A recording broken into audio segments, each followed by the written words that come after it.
Yeah, NBA Straya, how are you going? Hang on, you're right. You should be. Why is that, Jim? Well, it's Monday, June 30. And happy birthday, I don't know, my mate Simon, but most importantly, the two great-grandmothers, Mary, who are in their 90s. That's awesome. They both have the same birthday. It is chaos. So old mate's grandma, my grandma. Way to go. Big listeners of NBA Australia too, no doubt. Hey, it's Monday, June 30. This is NBA Australia. I'm your host, James Clements, here in Larry Armour Studios. And the NBA is about to get chaotic. It already is. So today's show, very quick one. Trade and signing chaos. We're just going to make sense of all the moves before free agency opens tomorrow. We've got trades coming at the wazoo, people signing extensions and with their own teams, etc.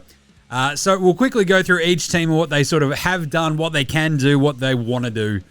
And then we'll just get out of your hair because there'll be a bunch of stuff that goes down between basically me taping this and the start of free agency first thing tomorrow morning. So we'll basically get you up to speed, figure out what's going on, talk about the Aussies, and then piss off again. Sound good?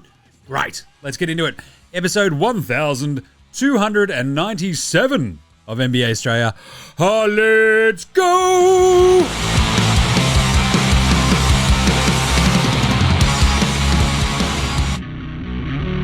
This is Josh Giddey. G'day, this is Andrew Gaze. This is Jack White. This is Joe Ingles. This is Dyson Daniels. This is Chris Anstey. This is Matthew Delvedova. This is Shane Hill. You're listening to NBA Australia. And you're listening to NBA Australia. And you're listening to NBA Australia. And you're listening to NBA Australia. And you're listening to NBA Australia. You're listening to NBA Australia. And you're listening and watching NBA Australia. This is NBA Australia. Let's do it. Watch out for the shark attack. You better. Well, you better watch out for the attack of he got paid how much? Which is pretty cool. So, since we last spoke on Friday, there's been a little bit going on. So, let's start with the daily. Oh, there's a whipper out of the gym. Yep. I'm all fired up after a pretty chill weekend, after last weekend's birthday shenanigans. Tell you what. Bit of news. Malik Beasley's being investigated for gambling. What the hell? Allegedly gambling on NBA games, player props, etc. during the 23-24 season. So that was the year before this one, right? Which has thrown a bit of a monkey wrench in the old works there in Detroit because they were looking at signing into like a $42 million contract. Now he's being investigated by the DA. Holy shit. And this has been one of my pet sort of like looks at the NBA and the USA in general. My background as it is as a journalist, but also with the gambling. The USA is just, because it's so splintered and split up into like 50 fucking different like sets of rules, sets of regulations, all this sort of shit. When it comes to sports gambling, it's just going to be an absolute shit show for at least 5 to 10 years. And we're going to see more of the Jonte Porters, the Terry Rozier investigations, the Malik Beasley, stuff like this. Just because that's how it's going to go. And between that and like fans finally sort of getting on board with it in all the states where it's legal, it's going to be fucking horrifying when it gets even more and more. So strap in, you're going to get more stories like this. But anyway, Malik Beasley being investigated for gambling. Not great, Bob. Not great. Hey, Masai Ujiri. Remember him?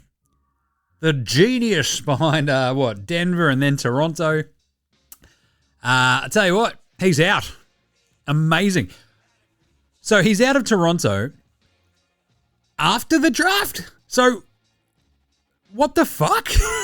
This is chaos, right? He took 2 more undersized dudes who can't shoot. He's just like, I'm going to fucking double down. Let's see if they fire me. And bang, they did. I want to know, like, did he start a fight in the draft room? Because it's very, very fucking strange to be like, nah, we'll get rid of you. You can leave after you do the draft. Right? The bloke's not going to be in charge of the team anymore. Why the fuck are you letting him make the draft picks? It makes no fucking sense. Did he start a fight in the draft room? Or, absolutely amazingly, they maybe were not paying attention. They waited until after he made those draft picks. They went, wait a minute. Those dudes? 2 more undersized dudes who can't fucking... Oh my God. Masai, you're fired. Get the fuck out. Come on.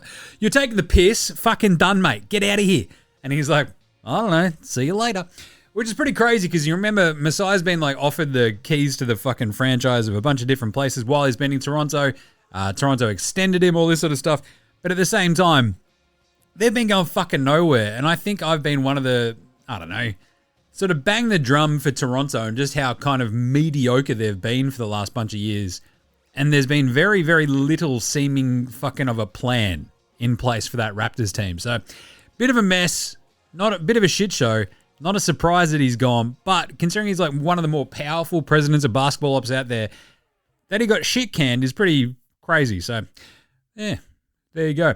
Other little bits and bobs. What else do we have? Jack White is going to be in the Summer League, I think, with the Hawks, which is pretty fun. Rain Smith as well is out there. What's he with the Suns, I think it was? No, the Nuggets. That's Rain Smith, I think. Tell you what, the Nuggets could use him. So that's pretty cool. But then, the biggest stuff from the weekend. Let's get into it. This is the off-season transaction stuff. We had trades.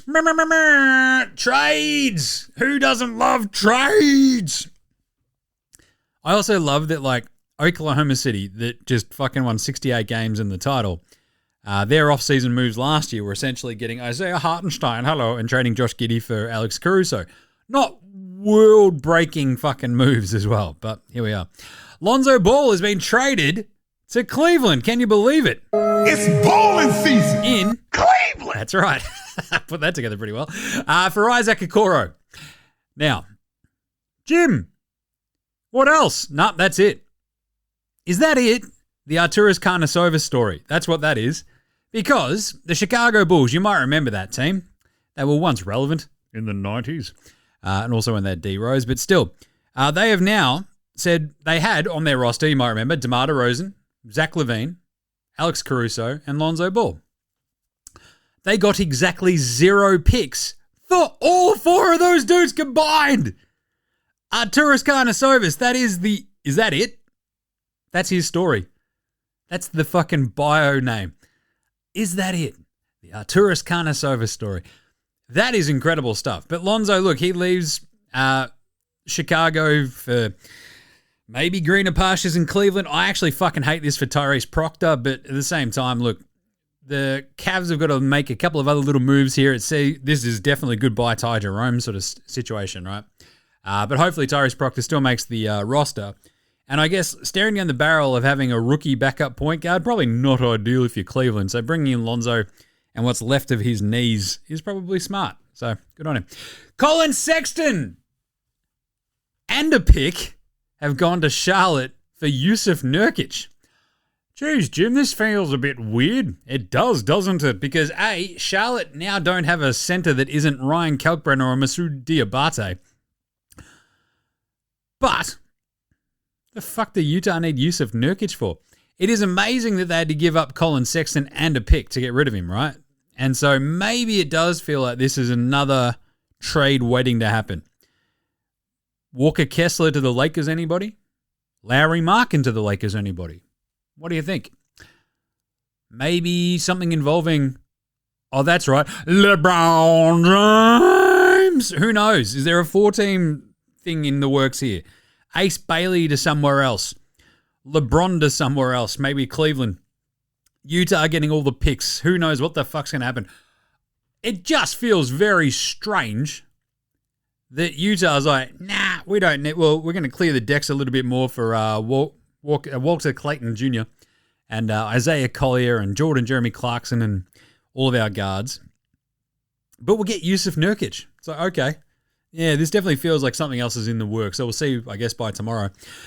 Pretty interesting stuff. And then the other little one was OKC, as I mentioned, the reigning champions, traded guard Dylan Jones and a second round to the Wizards to get Colby Jones. A couple of keeping up with the Joneses. Basically, they will then waive. This puts them under the luxury tax, $9.5 million under the luxury tax, and leaves them with 1 remaining roster spot. So they did have all 15 roster spots on that, OKC championship team filled up. So maybe they bring back Alex Dukas. Just saying. Hey, who has signed already? Kind of. This is a lot of the player options who is like, actually re-up with their own team. The big one today was obviously, we had a bunch of them. So we'll just start with LeBron James, who had the most fuck you trade me pickup of a $53 million player option ever. Clearly, right? So picks up his player option, getting paid $53 million bucks. Rich Paul releases a thing saying he knows the Lakers are building for the future. He understands that, but he values a realistic chance of winning it all. We're very appreciative of the partnership we've had for 8 years with Jeannie and Rob and consider the Lakers as a critical part of his career. That fucking, to me, just screams, it's been great, but, what are you doing to win me another title now? Fuck you, trade me. LeBron James. This could be the biggest fucking hilarious story in the next couple of days when LeBron just nah, fuck y'all, I'm out. Get me on Dallas, get me to Cleveland, whatever. Let's do it. Cleveland! I don't know if he goes back to Dan Gilbert, but anyway. So the LeBron one's interesting because, look, they don't really have, we'll get to the cap space stuff in a second, but yeesh. It does sort of have these, the moving parts of a LeBron trade are obviously fucking pretty difficult because he's getting paid $53 million, but, nothing's impossible in the NBA. Hey, James Harden, fat man who badly clan, he declined his player option 2 years, $81 million. He re-signed. He's going to re-up with the LA Clippers. Basically, it's a player option in the second year, so it's a 1+1, right? He's like, cool, getting paid, what was it, $36 million is good. How about 40? The weirdest part about this announcement is how much Shams Charania gargled the nuts of James Harden. Much deserved. Oh, look how good he's been. It's like, mate, he's fucking cooked and your team's shit. I don't know what to tell you. So that's pretty fun. Jabari Smith was the other big one today as well. A 5-year, $122 million rookie extension for Jabari Smith there in Houston, which means they've pulled off the Kevin Durant trade. They've they've re-signed Fred VanVleet at a lower number. They've extended Jabari. They're bringing back Tari Eason, Jeff Green and co. They just look loaded for bear. And they've sort of just been smart about it. That's classic Houston. Not bad. Not bad at all. The one thing that they've got to do, they push back the guarantee on Jock Landale's contract as well until July 7, which is the day after, the end of, everything can be sort of figured out. Basically, it gives them some wiggle room to use him as part of a trade. And if they don't get anywhere with that, possibly, boom, you could just, waive him, I guess, and that would suck for Jock. But anyway, I'm assuming this is all happening with him in the knowledge of I know where I'm probably going to get traded and I'll probably make that money anyway. So the $8 million to Jock Landale, still right there. Other things that got updated and rejiggered and extended. The Minnesota Timberwolves did a bit of business, didn't they, Jim? Yes. Julius Randle, 3 years, $100 million. Not a bad-ish kind of number for Julius, I guess. That came after Naz Reid's 5-year, $125 million contract as well. People love Naz Reid, right? And Naz Reid is good. Very solid. 6th man of the year. Lots of bench scoring. We just saw Minnesota get fucking steamrolled, right? By the Oklahoma City Thunder in the Western Conference Finals. And yes, this for me, in my brain, is very much we need to keep these assets at big numbers so that if we can go big game hunting again, we can package this all up and do it. Nicky Alexander-Walker remains unsigned, unextended at least, so he's probably the odd one out because they're going to be pushing the second apron if they bring him back at any number, essentially. So it looks like they'll go with Rob Dillingham and their young dudes on that team, perhaps possibly in that Nicky Alexander-Walker backup point guard role.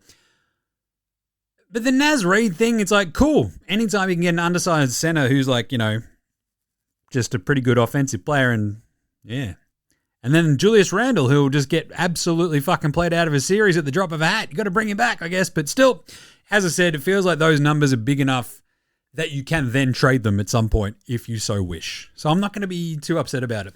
Bobby Portis, fighting around the world. $44 million, 3 years to stay with Milwaukee. I guess it's Algonquin for the good land if you're Bobby Portis. Oh, crazy guys. OKC did a little bit of other business as well. They brought back Jay Lynn Williams, 3 years, $24 million, extended to him. AJ Mitchell, 3 years, $9 million as well. Not bad. Sam Merrill, Cleveland. Out there doing some work. 4 years, $38 million for him. This feels like a bit fucking like it's like, you know, Peyton Pritchard kind of money, right? But he's not as good as Peyton Pritchard. I don't know. It's strange. Davion Mitchell, sticking with Miami. He was really, really, really good down the back half of that year for Miami. He was legitimately fantastic in the playoffs. 2 years, $24 million. It's pretty cheap. It's pretty good. Orlando declined a couple of team options on Caleb Houston and Mo Wagner, basically because they've got to figure out some wiggle room within the cap so they're not sitting over the second apron. Kelly Oubre out there in Philly, he picked up his $8.4 million player option. Sure. Garrett Temple, $3.4 million to Toronto. Duncan Robinson declined his $20 million player option, and he's looking at a return to Miami at a rekajiggered number. Makes sense. Quinton Post there for the Golden State Warriors. Player option for him. Team option. They picked that up as well. And then there's sort of the biggest names out there, obviously, in free agency are the likes of Jonathan Kuminga, who, in terms of like restricted free agency and stuff, like the Warriors extended the qualifying offer to Jonathan Kuminga and our man Taron Armstrong, by the way. Just saying. Don't forget about Taron. But basically, it sort of throws it up in the air. He's like one of the bigger fish still out there. Who knows if the Warriors will bring him back to push themselves up against the second apron, etc. as well. But in terms of this, I mean, this is kind of the story of this free agency. There's a lot of moving parts. There's a lot of stuff going on, but there's fuck all headliners, really. So it's like a shitty music festival. Tony Bradley had his team option picked up by the Pacers. The Wolves declined options on Luka Garza and Josh Minott. Again, they're looking like, you know, money crunch. Don't know about Jingling Joe Ingles there either. Brandon Boston, Alfred Payton as well. They got their team options declined by the Pelicans. Luke Travers got a 2-year qualifying offer. Well, his 2-way qualifying offer from Cleveland, so making him a restricted free agent, which is all pretty interesting. Philly, they declined the team option on Lonnie Walker. Eric Gordon declined his player option, so he's going to be a free agent. So this is it, right? Like there's all these little bits and bobs. Everybody's got to do their player option, team options as of today, working on extensions. There'll probably be more like, you know, trades and all that sort of junk as the day goes on. And the weird part is you look at the actual free agent list and you go, Jesus, that's whelming. Jonathan Kuminga, sure, restricted free agent. So you go out there and you try to pay him a big fucking contract. Golden State, if they so wish, can just match it. Bit of an interesting one. The thing is, they clearly aren't exactly, you know, overwhelmed with Kuminga love at this point. So Johnny Cumbucket, what's he going to get paid? Don't know. But somewhere like Miami would be fucking massive. The problem is, can they carve out enough cap space? Who knows? Brooklyn, maybe. They're the only team out there with any cap space, so we'll see what happens. D'Lo, obviously a free agent. Dorian Finney-Smith declined his player option as well. So there's lots of noise about him going to Houston. The Lakers obviously bringing him back because Luka Doncic loves him. Nick Batum declined his player option as well. Big one for the Clippers because he was fucking really important for them. Al Horford, free agent. Ben Simmons, a free agent. We'll get to the rest of the Aussies in a second. Cam Thomas. So Brooklyn have made him a restricted free agent. Basically, no one, unless someone wants to pay him like the mid-level, that's about all he can get paid. Brooklyn are basically just like smartly going, we're going to kind of limit what you can get paid because no one out there's got cap space, buddy. Zaire Williams, same sort of thing. They didn't give him the qualifying offer. I think Brooklyn want to keep him and bring him back. But anyway, Luke Kennard's out there. Bruce Brown is out there in his cowboy outfits. Brooke Lopez, Clint Capella, Ty Jerome, Malcolm Brogdon. God, he'd be good for Orlando. Just saying. Keon Ellis, Sacramento got to make a decision there. KPJ, Kevin Porter Jr. is out there throwing soup and declining his own player option there in Milwaukee, which is funny. Gary Harris, also a possible like unrestricted free agent. Paul Reed, basketball Paul. Yabu Sally's been talked about going to San Antonio. And then we've got our Aussies. Obviously, as I mentioned, Ben Simmons, Jingling Joe Ingles, Patty Mills, Dante Exum, Jack McVeigh. Taron Armstrong's now a restricted free agent. Same as Luke Travers. Jock we don't know about until he actually gets to his spot. So much is sort of up in the air right now. I'm doing this, Monday before noon, hanging out. We'll see what else happens in the next 18 hours. But it sort of seems, and we'll go team by team in just a second. There are some big names, some big teams, but with only one team with real legitimate fuck you cap space, it's going to be a lot of stuff around the margins. I still think there's going to be a lot of movement. I think we're still going to see a couple of big surprise trades where you're like, where the fuck did that come from kind of stuff. You got Brooklyn desperate to use their cap space just to take on any more assets that you want to get rid of. I don't know. It's going to be really, really fun, I reckon. So with that in mind, let's briefly go through all the teams and sort of see where they're at, and then we'll piss off. We'll do a couple of nahs at the end and then fuck off. So, free agency 2025. What do they need? What are they going to get? How's it all sitting? Let's start with Atlanta. Well, look, they probably need another ball handler. They've got the non-taxpayer mid-level that they can use. Nick Alexander-Walker, I feel like, would be a fucking great fit for Atlanta, right? Another backup guard to help out Dyson Daniels fucking make up for all of Trae Young's shit defense. They've got Clint Capella on the books as I think they've probably gotten rid of his cap hold at this point. But they've traded for the Extreme Zingamil. Extreme Zingamil. They've got Onyeka Okongwu, and they've, drafted a big, so I think Clint Capella might be the odd man out. I'll tell you where he'd be awesome. Charlotte.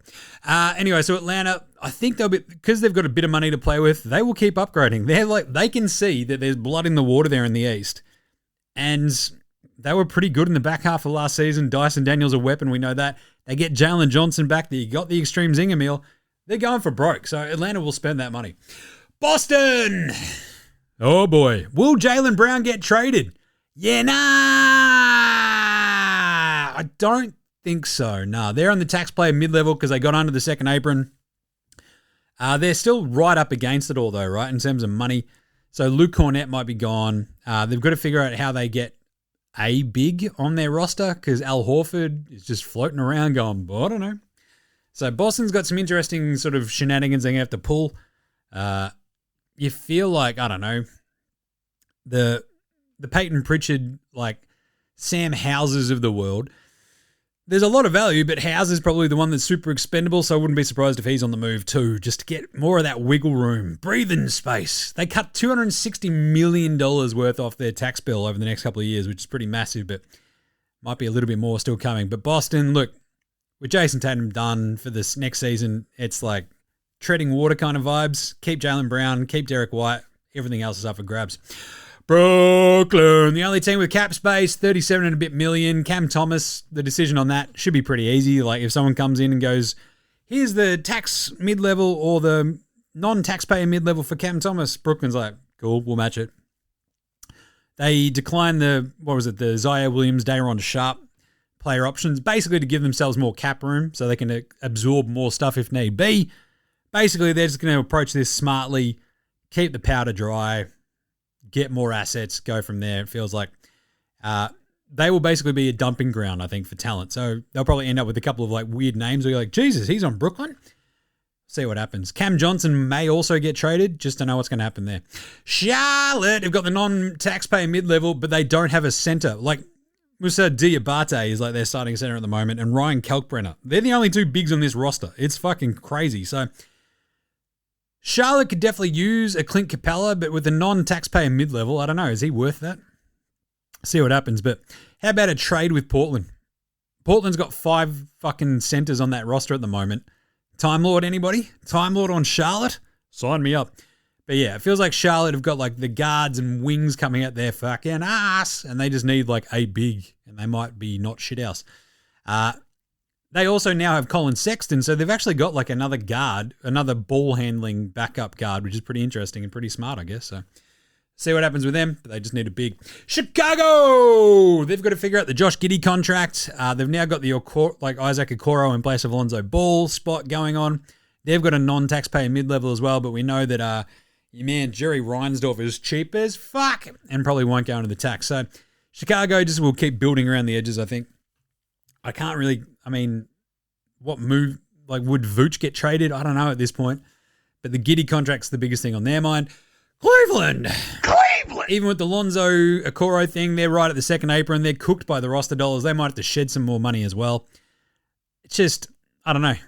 They've got some assets, obviously. You've got Maxi Strus making a bit. He might get moved, but otherwise, if I'm Cleveland, I'm just keeping fucking everything intact right now because you're going to be the 1 seed in the East next year. Anyway, off we go. Buying, right? So we'll see what happens. Dallas. LeBron? Question mark. Ayo. Maybe to Phoenix. I don't know. Remember his other son, Bryce, is going to Arizona. Could LeBron go to Phoenix? They got a lot of fucking moving parts there. Yeah. Anyway, but Dallas go hang out with his old mate, Anthony Davis, Cooper Flag. I don't know. There's a lot of shit that have to actually sort of tee that up and go help out Luka. You could just basically remake the Mavs on LA and go get Derek Lively and PJ Washington in exchange for LeBron and some shit. But anyway, Dallas have also got to figure out what they're going to do with Dante Exum, Spencer Dinwiddie, if they want to bring them back at any point. They don't really have a point guard at this point, so it probably would seem smart to bring back at least Dante. But anyway, Dallas is like this weird situation where they've got Anthony Davis in the fucking tail end of his prime, no Kyrie Irving this year, Klay Thompson, PJ Washington, 2 decent centers, and no point guard.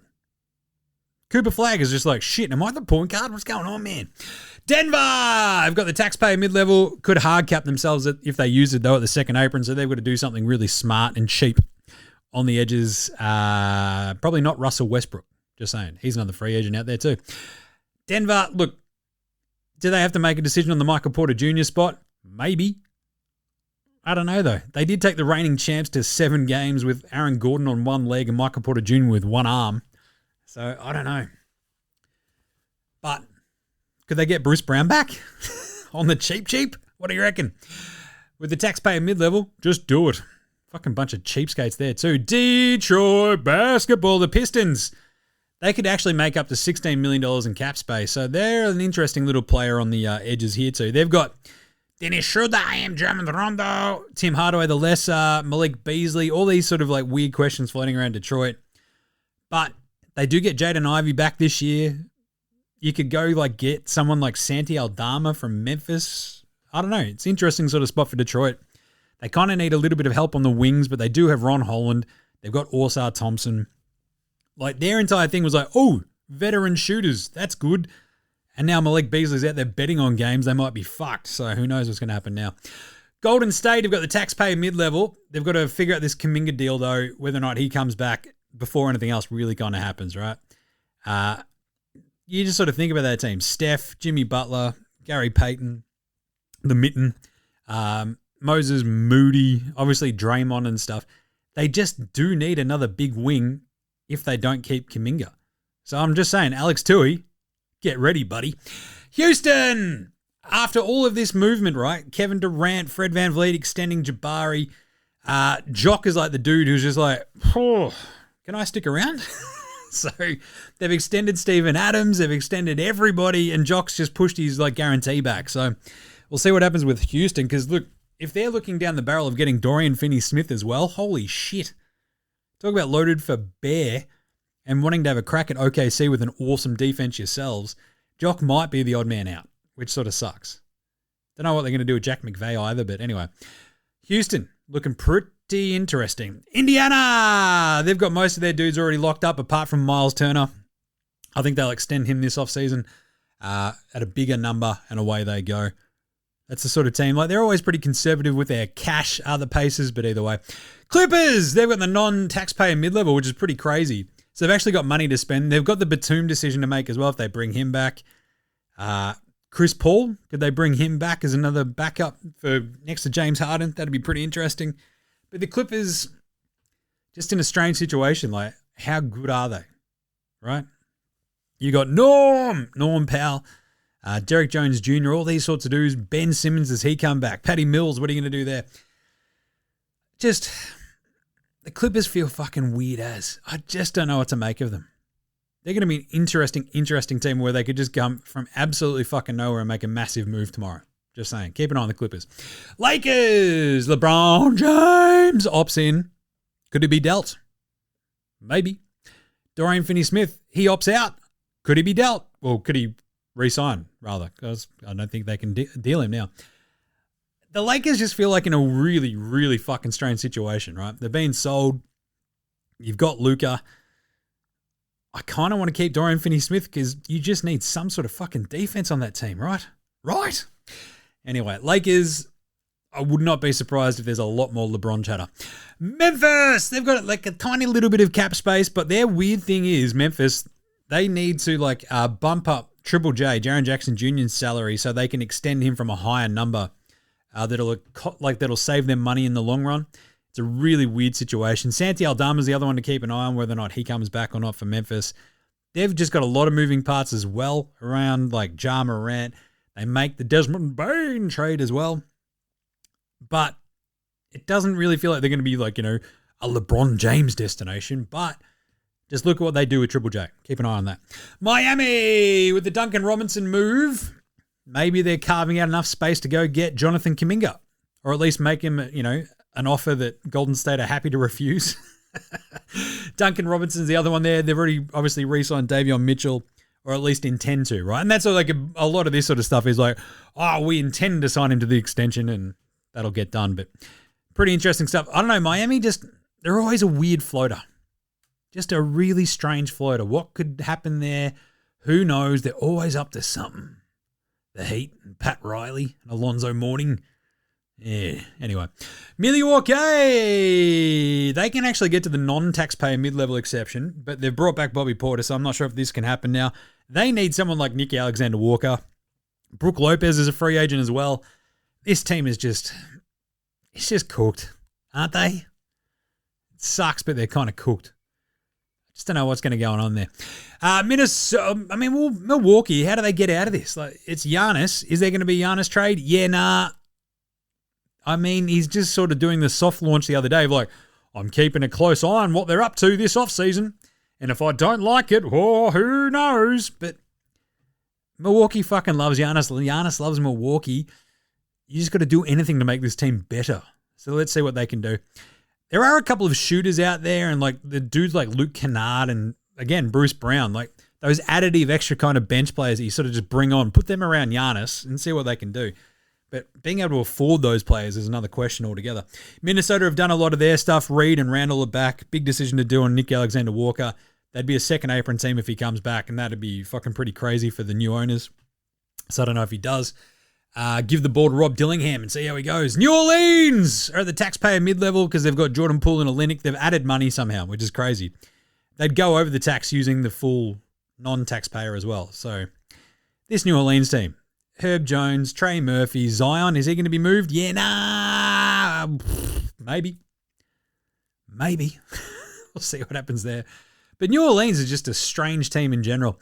New York, they're at the second apron. They've got no exceptions, really. So whatever they can sign, to be veteran stuff, small numbers. They need a little bit more depth, don't they? Like a Bruce Brownie sort of type, but that's veteran minimum stuff. I don't know. OKC, they got the 14 players under the luxury tax. They might actually bring back Alex Dukas. So, I don't know. They want to keep their cap clear in the next couple of years, don't they? Orlando! They've actually got fuck all flexibility, but that's why they declined the team options on Mo and Caleb Houston and stuff. Can they get Tyus Jones or Chris Paul or Malcolm Brogdon? Just get a fucking point guard. Just someone who can handle the ball. Because you're going to have, you got the Franz Wagner extension kicking in. You'll have the Paolo extension kicking in soon. Jalen Suggs has already kicked in, even though that goes down, but still.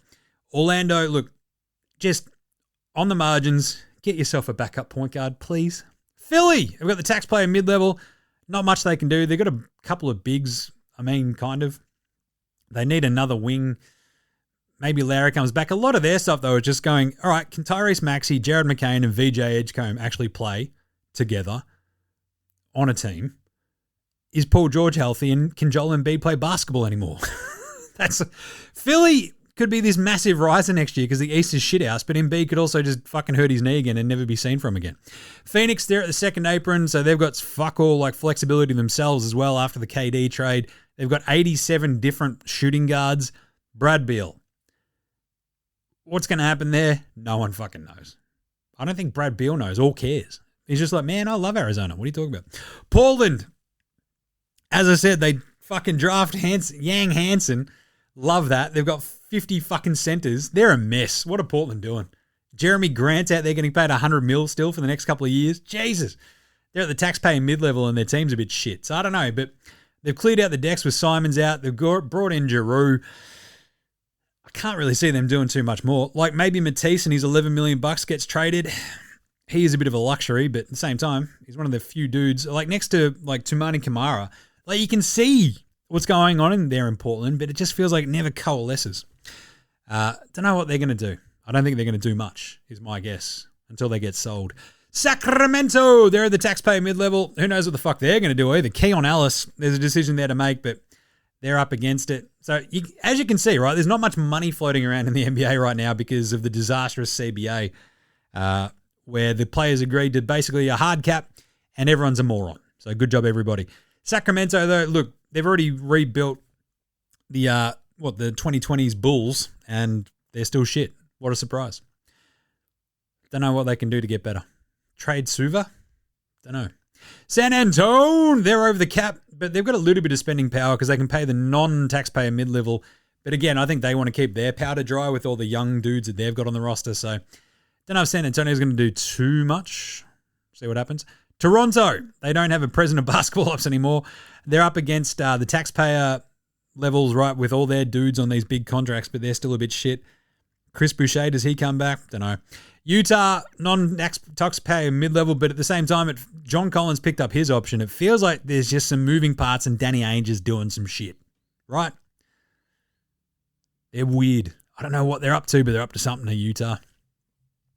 Don't know what they could do to get better in free agency, but they've got Ace Bailey. Maybe Kessler goes to the Lakers. Who knows? Get that first rounder. And then finally, Washington. All the vets on this roster, they could easily, let Brogdon walk. Middleton's, I think, restricted. Who knows what could go on. They're just a strange team. So they got the non-taxpayer mid-level as well. Washington, they used the, exception last year on Valanciunas, traded him as well. Weird spots, but they're super young. Maybe Clint Capella's a good spot for them as well. You just need a big next to Alexander Sarr. He can stretch the floor. Maybe. We'll see what happens. So that's all 30 teams.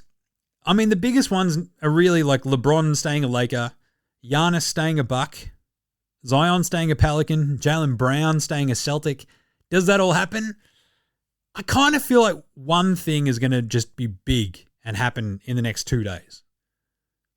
It might be LeBron. It might be Zion. It feels like the Zion thing, though, might happen later in the summer. In their summer, right? Where it's like before the season, Joe Dumars is like, wait a minute, this is fucked. What are we doing? But of course, now they owe their first round pick to fucking Atlanta because they're idiots. So maybe Zion stays a Pelican because Joe Dumars is like, wait a second, we can't tank. Fuck, I'm an idiot. Jaylen Brown remaining a Celtic. Unless they get a massive Godfather offer from Danny Ainge, I can't really see it. Or maybe from Brooklyn. Again, I can't really see that. Where else could Jaylen Brown end up? Like, feasibly, where they've got a shit ton of picks and stuff to give up and help the Celtics out. It's really hard to see, right? Brooklyn, I think, again, they're in asset collection mode. I don't think anything really goes on with that massive amount of cap space. But I feel like the Lakers could do something with Lowry and Kessler. Maybe LeBron goes somewhere else, and holy shit, it's all going on. And then the last one I'll leave you with, and I'll throw this one out to you guys, all the folks out there, because we're going to do a massive recap show tomorrow, recapping all the free agency stuff. Is Ben Simmons in the NBA next year? And if so, where does he land? Let me know what you reckon. Yeah? So send through your yeah, nahs, all the good stuff, and we'll answer them all tomorrow, because that is it for today. That is your free agency primer. That's making sense of all that trade chaos, all the crazy stuff that's gone down in the last, I don't know, couple of days. So strap in, get ready. Free agency is going to open tomorrow morning. It's going to be absolutely fucking nuts. And we'll be back to wrap it all up for you tomorrow. That's what we do here on NBA Australia, isn't it? So make sure you subscribe across all your Apple Podcasts, Spotify, YouTube, Apple Music, whatever app you use on your Android phone, all that good stuff. Get around all the socials. Twitter, Facey, IG, TikTok, YouTube, all that stuff too. Get all around them and, send through your nars for tomorrow's show. Any other questions you've got for the off-season, send them through. I'll answer it as best I can. Big thanks always go to From Oslo for the intro and outro songs. So too to Househats, Joshua Laurentiis, Fascinated Goldmines, Ramshackle Army, Iowa, Section Green, and Dozers. They're behind all the tunes you hear on the show. Smash them all on Bandcamp, Triple J and Earth, Face, Apple Music, Spotify. NBA Australia Sports, Australia Bands. That's it. We're gonna get out of your hair right now, and we will catch you tomorrow, you dickheads, for a massive free agency wrap. Something's gonna go down. It's gonna be crazy. Can't wait to see what happens. So we'll see you tomorrow, you dickheads. NBA Australia saying, look after yourselves, would ya? And free agency. Later.